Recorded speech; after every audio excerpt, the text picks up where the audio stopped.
चूनिया के नवाही इलाका बकापुर के 22 साला उस्मान, जो जिस्मानी तौर पर टांगों से माजूर है, उसने अपनी शादी के लिए थोड़े थोड़े कर पैसे जमा किए थे।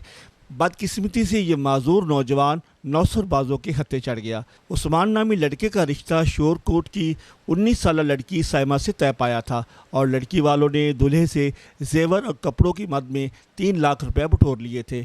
जब दूल्हा हमरा बारात वहां गया तो नौसरबाजों ने धोखे से 19 साला लड़की की बजाय 3 बच्चों की मां 40 साला खातून से निकाह कर रुखसत कर दिया।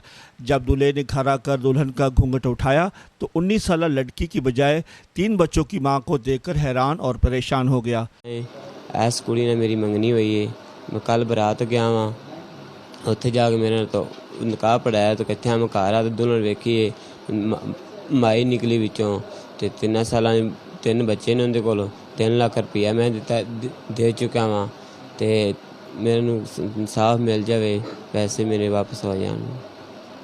अगले रोज़ दुल्हन के घर वाले जब आए तो दूल्हे की मिन्नत समाजत करने लग पड़े और 3 लाख रुपए वापस देने का वादा करके ज़मानत के तौर पर 10 लाख रुपए मालियत की गाड़ी के कागज़ देकर लड़की को वापस ले गए। जब कागजात की तस्दीक करवाई तो पता चला कि ये कागजात जेली हैं। इस तरह ये माजूर दूल्हा नौसरबाजों का शिकार हो गया। अब इनके मोबाइल बंद और इनके घर पर ताले लगे हुए हैं।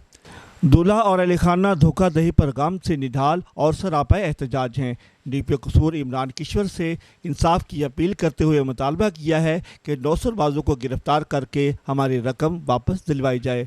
याद रहे कि यह नौसरबाजी का पहला वाक़या नहीं है, ऐसे वाक़यात पहले भी रूनुमा हो चुके हैं और ये गिरोह बड़े अरसे से मुनज़्ज़म अंदाज से मासूम लोगों को लूट रहा है और कानून नाफिज करने वाले इदारे इनके सामने बेबस दिखाई दे रहे हैं।